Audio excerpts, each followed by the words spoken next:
शासनपति प्रभु महावीर स्वामी को हम वंदन करते हैं। सभी गुरु भगवंतों को तिकोतों के पाठ से वंदन करते हैं। श्रद्धावान भाई और बहनों, आपके अंदर विराजित आत्मा को माजलगांव से सुभाष कोठारी का सादर प्रणाम, सादर जय जिनेन्द्र। उत्तराध्यायन सूत्र के 8वें वर्ग पर ये मेरा 17वां वीडियो है। हम 13वें गाथा का चिंतन किए थे। जे लखनम च सुयनम च अंग विजम च जे पौजंती न हूँ ते समाना उच्चंती एवं आहिर्यम अखाइम। और आगे की 14वें गाथा में क्या कहते हैं गुरु भगवान? ये जीविनम अनिये मेहता पभट्टा समाही जोईम ते काम भोगस रस गिद्धा वो उज्जयंती आसुरे काए। गुरु भगवंतों ने 13वें गाथा में कहा है कि जो साधु अगर शास्त्र की या कोई स्वप्न की बात करता है, मंत्र तंत्र की बात करता है, अगर वो उसमें परिपक्व न हो तो उस चीज से वो दूर रहे। आगे गुरु भगवान 14वें गाथा के अंदर क्या कहते हैं कि जो साधु वर्तमान में, वर्तमान यानी अभी के जीवन के अंदर क्या बताए आगे 14वें गाथा में, जो साधु वर्तमान साधु जीवन में असंयमित रहकर समाधि योगों से परिभ्रष्ट हो जाता है, यानी वर्तमान में यानी अभी के जीवन के अंदर वो संयम सही ढंग से पालन नहीं कर रहा है। अब इसका पता कैसा चलेगा? हमें वो संयमित दिखते हैं, लेकिन वह साधु का अंतर आत्मा उसे कहता है तुम्हारा संयम कैसा है। उन्होंने साधु धर्म क्यों स्वीकारा, क्यों दीक्षित हुए? क्योंकि उन्होंने संसार को अंतकरण से त्यागा, तब कहीं उन्होंने दीक्षा ली।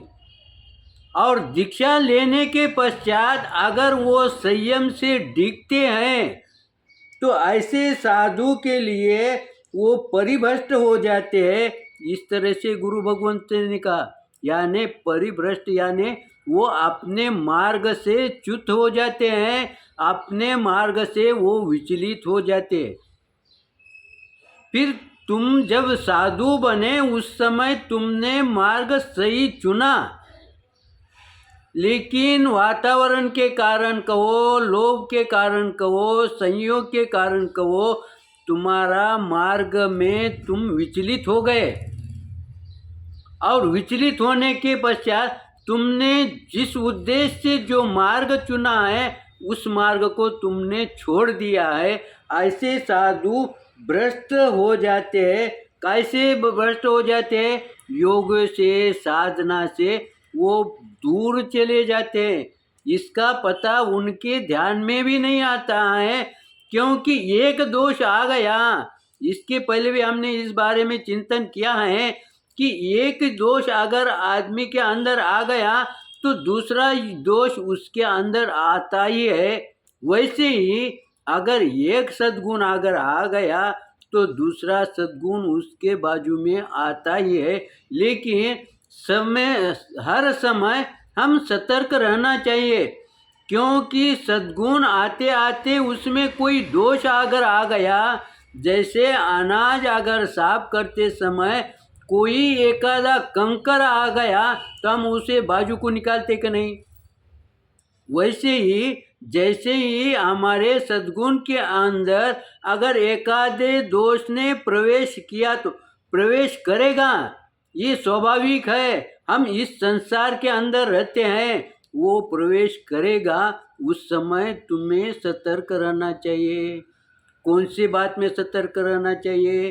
संयम में सतर्क लेना चाहिए कि मैंने दीक्षा ली है। हमारे शास्त्र के अंदर ये कथा आती है, एक मुनि ध्यान में खड़े हैं और ध्यान करते करते वो विचलित हो गए और वो कहाँ की कहाँ पहुँच गए। और जैसे ही वो उसे मारने के लिए दौड़ने ही वाले थे, जैसे ही उन्होंने अपना हाथ उठाया और अपने सर पर रख दिया, तब उनके ध्यान में आ गया कि मैं तो मुंडित हो गया हूँ, मैं साधना पद पर आ गया हूँ। ये ध्यान जैसे भी उनके ध्यान में आ गया ना, वो सावधान बने कि नहीं, और सावधान बने नहीं, उन्होंने किए हुए अपने विचारों का, अपने दोषों का उसी समय प्रायश्चित लिया, तो वो आगे बढ़े, उनका वापिस वो रास्ता उन्हें मिल गया। वैसे ही गुरु भगवंत कहते हैं कि तुम जब भ्रष्ट होते हैं उस समय तुम सावधान बनो। आगे क्या कहते हैं, काम भोगों और रसों में ग्रद्ध विराधक साधु यहाँ से मरकर असुर काय नरक में उत्पन्न होता है।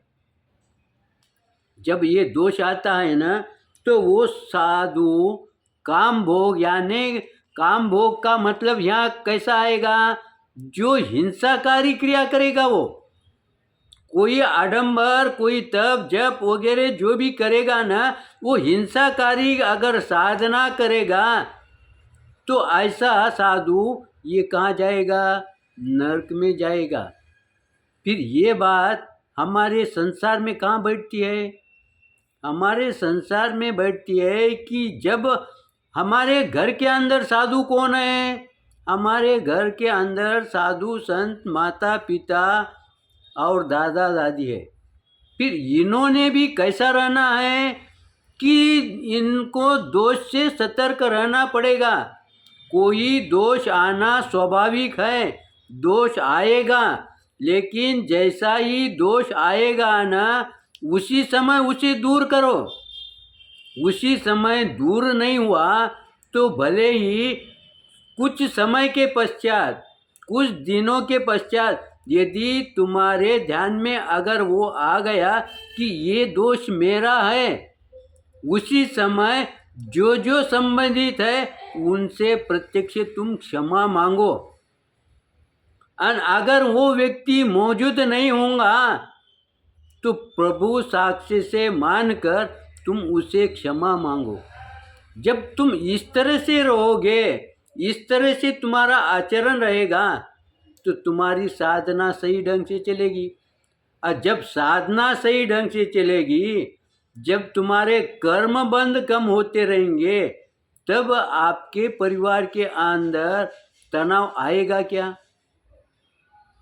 तनाव नहीं आएगा, क्योंकि हमारे शास्त्र के अंदर ऐसे इतिहास में मौजूद है कि लाख कोशिश करने के पश्चात भी उस घर के अंदर, उस परिवार के अंदर दोष नहीं आता है। हम देखते हैं शास्त्र के अंदर जो 8 बहना जम्बू स्वामी से विनंती कर रहे हैं, लेकिन वो विचलित हुए क्या? क्यों नहीं विचलित हुए? विचलित इसीलिए नहीं हुए कि उन्हें उस दोष का पता चल गया और उसके परिणाम उनके ध्यान में आ गया। जब उनके ध्यान में आया, तब वो 8 बहना, उनके परिवार वाले, आजू बाजू वाले उन पर प्रेशर करने के पश्चात भी वो विचलित हुए क्या? इसीलिए हम कोई दोष हमारे घर में आए, परिवार में आए, तनाव आए, तो हम क्या करते हैं, दूसरों को दोषी ठहराते हैं, दूसरे से दोष देते हैं, बल्कि हम ये नहीं देखते कि ये दोष मेरा है। फिर इस गाथा के अंदर गुरु भगवंतों ने संतों को तो समझाया है, लेकिन हमें भी कहा है कि जब तुम्हारे पास दोष आना स्वाभाविक है, उस समय तुम सावधान बन जाओ। सावधान बन जाओ यानी कोई भी क्रिया करते समय तुम ये चिंतन करे कि ये मेरे लिए उचित है क्या, ये क्रिया करना सही है क्या, इससे लाभ हानि क्या है। इसका 2 मिनट के लिए अगर चिंतन करेंगे तो तुम उस चिंतन से और तनाव से और परिवार अशांत होने से तुम बच जाओगे। मेरे विश्लेषण के अंदर कुछ विपरीत आया होगा तो आप क्षमा करेंगे, सही आया होगा तो लाइक करेंगे, शेयर करेंगे। इसी आशा के साथ ओम शांति।